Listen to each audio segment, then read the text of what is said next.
America की radar पर हर 13 में से एक कंट्री है। किन देशों को आखिरकार बर्बाद करने का प्लान अमेरिका बना रहा है और क्यों, ये समझना बेहद जरूरी है इस वीडियो में। नमस्कार, आप देख रहे हैं न्यूज़ 18 का डिजिटल प्लेटफॉर्म। मैं हूं आपके साथ श्रुति श्रीवास्तव। डोनाल्ड ट्रंप दूसरी बार राष्ट्रपति बनने के बाद से अब तक Iran, Iraq, Nigeria, Somalia, Syria, Venezuela और यमन पर हमला कर चुके हैं। वहीं Trump Canada, Colombia, Cuba, Greenland जो डेनमार्क का हिस्सा है, फिलिस्तीन, मैक्सिको, पनामा और ओमान को बर्बाद करने की धमकी दे चुके हैं। दरअसल दुनिया के हर 13 में से एक देश अमेरिका के रडार पर है। इन देशों पर या तो पिछले एक साल में अमेरिका हमला कर चुका है या हमला करने की तैयारी में है। ताज़ा मामला ओमान का है, जिसे अमेरिका के राष्ट्रपति डोनाल्ड ट्रंप ने बर्बाद करने की धमकी दी है। ट्रंप ने कहा कि अगर ओमान नहीं सुधरता है तो उसे पूरी तरह से बर्बाद कर दिया जाएगा। ओमान खाड़ी का एक अहम देश है, जिसे एक वक्त में अमेरिका का करीबी माना जाता है। ईरान युद्ध के समय ओमान ने अमेरिका का साथ नहीं दिया, वो भी तब जब ओमान हॉर्मुज़ के किनारे पर स्थित है। इसके कारण ईरान ने भी ओमान पर कोई हमला नहीं किया। और इसके अलावा पिछले दिनों ओमान की सरकार ने अपने अधिकारियों को ईरान से व्यापार करने का निर्देश दिया। ओमान का कहना था कि ईरान से व्यापार किया जा सकता है। ईरान और ओमान मिलकर हॉर्मुज़ पर प्रोटोकॉल तैयार कर रहा है।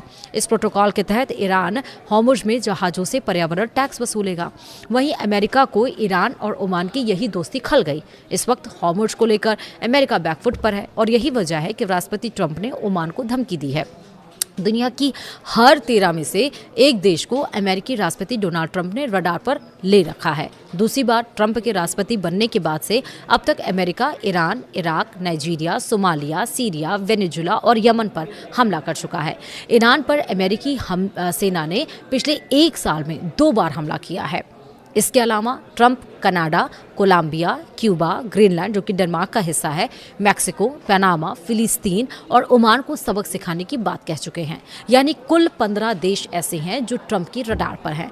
वहीं पॉलिटिको मैगजीन के मुताबिक अमेरिका सेना क्यूबा पर हमले को तैयार है। पेंटागन ने इसके लिए प्लान भी तैयार कर लिया है और यह प्लान अभी राष्ट्रपति डोनाल्ड ट्रंप के पास विचाराधीन के लिए रखा गया है। ट्रंप के फैसला लेते ही अमेरिकी सेना क्यूबा पर हवाई हमला कर देगा। वहीं बुधवार की अगर हम बात करें तो बुधवार को कैबिनेट मीटिंग में विदेश मंत्री मार्को रूबियो ने क्यूबा को बड़ा खतरा बताया। रूबियो का कहना था कि अमेरिका के पास स्थित क्यूबा इस वक्त अस्थिर है। इसके कारण अमेरिका भी सुरक्षित नहीं है।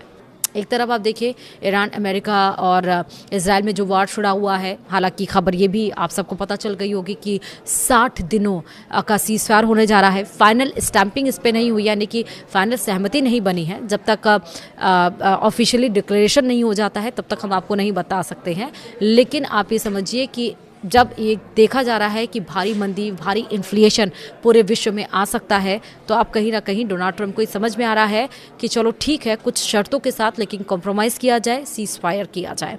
लेकिन इनके बीच में हर 13 में से एक कंट्री अमेरिका के रडार पर, और इतिहास भी यही गवाह दे रहा है। अब क्यूबा की बारी है। वीडियो में आपका क्या सोचना है, कॉमेंट में मुझे ज़रूर बताएगा। वीडियो में इतना ही, नमस्कार।